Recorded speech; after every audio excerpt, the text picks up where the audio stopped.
Well, thanks for joining us today on the Big Blue Podcast. I'm Greg Stone, Provost of the Southeast Campus, here with Dr. Lee Goodson, our President and CEO. Dr. Goodson, how are you? Hi, how are you, Dr. Stone? I'm really well, and our guest today here at the Center for Creativity is Chief Melvin Murdock, our new Director of Campus Public Safety. Chief, it's great to have you here. Sure. You and I have gotten to have several conversations about some things in just the last couple of months you've been here, and so we appreciate you taking some time just to help us introduce you to other employees of the college who haven't had a chance to meet you and get to know you yet. Absolutely. You are coming to us from the OSU system, and remind me how many years you were with OSU. I was with OSU Tulsa 12 years. Okay, I was thinking it was about That's dozen a long years. time. Yeah, That's 12 a stay. years. Yeah, it was. Yeah. What was it about TCC that made you interested in coming over and joining us as our Director of Campus Public Safety? That's a great question. I thoroughly enjoyed my time at OSU Tulsa, and then when this opportunity became available, I began to do my homework, and then I found that the infrastructure at TCC was great. I found that in general the leadership is great. The police department has a tremendous amount of talent in it, and it was just the right time to do it, for me to couple my talents with the talent that already exists in the police department. Talk to us about why is it exciting to be part of a college or university campus as part of the campus police? It's really fun because you really get an opportunity to not just protect and serve, but you get an opportunity to interact with kids. They're in a specific place. Every day you come to work, you have young people that you have an influence over. And working in a university setting, it gives you the opportunity to have a direct impact on those young folks in a very positive way.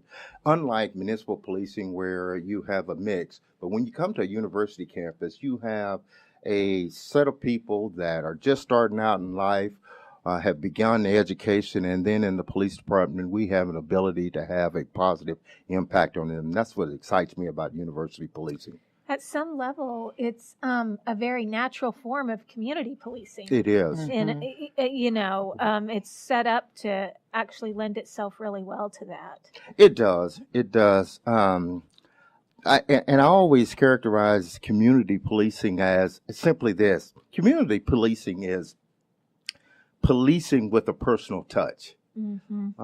And as you know, at TCC, we have the different campuses, and the different campuses are just that, different.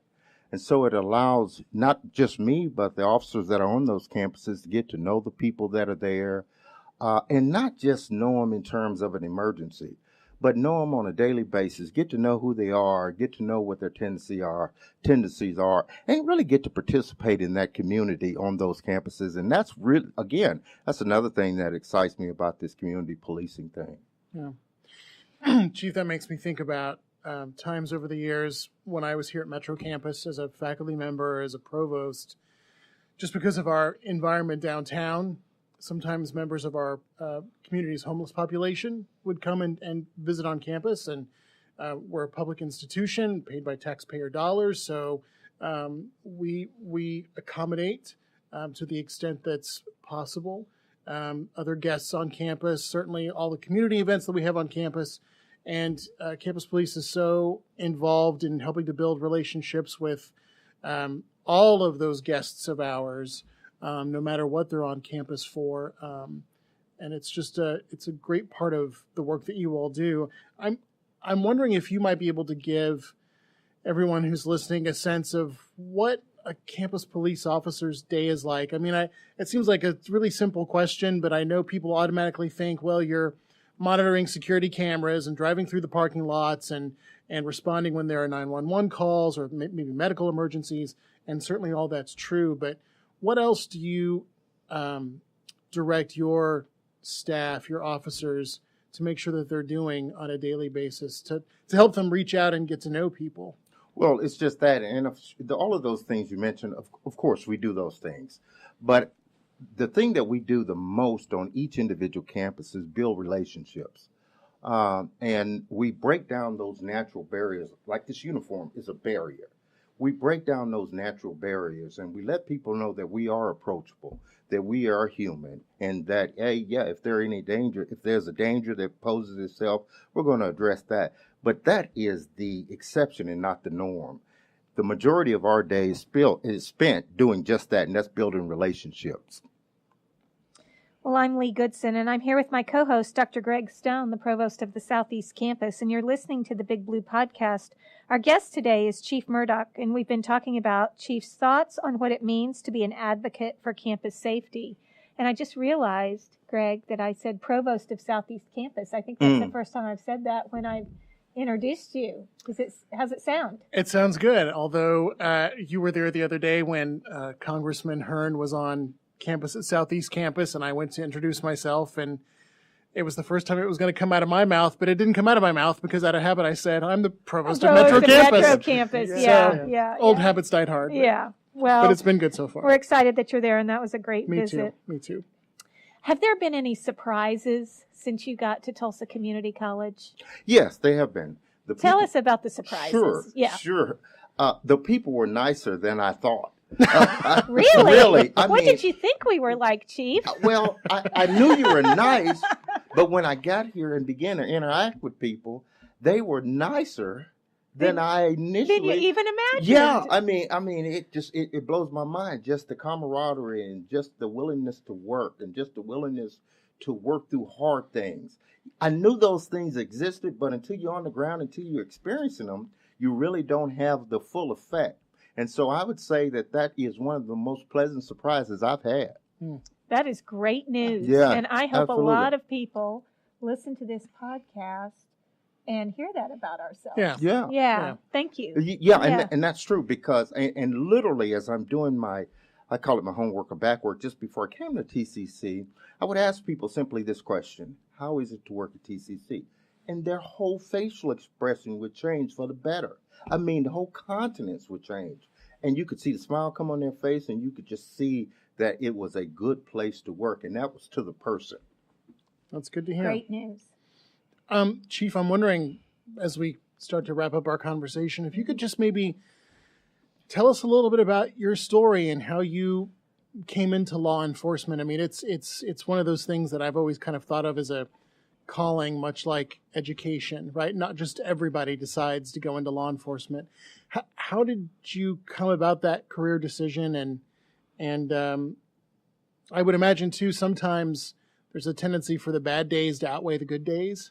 How do you kind of deal with some of those serious issues? I mean, we all deal with serious issues, but campus police is in a unique position where sometimes you all are responding to some really serious issues on campus. And fortunately, it doesn't happen all that often, but with as many students and employees as we have, sometimes there's some rough moments for our campus police officers.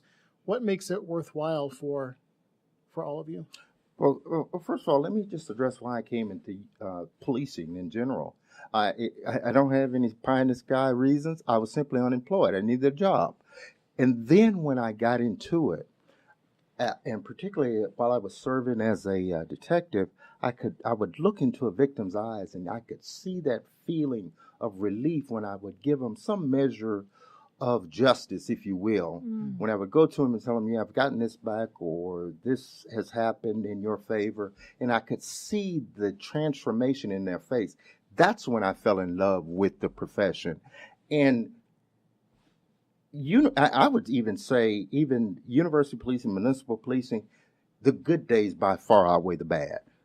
And particularly on a university campus, going back to my example of relationships, it's those relationships that you establish. It's those bonds that you establish that allow you to get through those hard times. It's those, because the first time, I always say this in the police department, and it's true, the first time that our community sees us should not be during an emergency. That's right. I love that. Yes. Thank you for saying that. Yeah, Yes. absolutely. Yes. Absolutely. And that's about being part of the community. It is. And it lowers crime, and it lowers the rate of your incidences when there's a presence there on a regular basis. Right. That's Yeah. exactly right. Yeah. You're so right.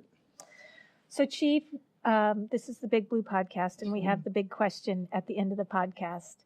And we ask every guest the big question, and that is, if you could go back and give advice to your 18-year-old self, what would it be? Patience. Mm. Patience. And I've learned over the years, obviously, that you don't have to pursue the next big thing. It'll come to you. Mm. And so as an 18-year-old, I didn't know that then. And I often found myself pursuing those things. But when I just let life come to me, then I found life was a whole lot less stressful and it was a whole lot better. And they'll come, but they'll come in due season. That's great advice. That's really nice to hear. Well, you've been listening to the Big Blue Podcast, and we want to thank our guest, our new Director of Campus Public Safety, Chief Melvin Murdock, for spending some time with us. Chief, thank you so much. Thank you for the work that you do. Thank you, yes. And we want to thank you for listening. Remember, you can catch the Big Blue Podcast each week in the week at TCC and on the Creativity channel at YouTube. We will see you next time.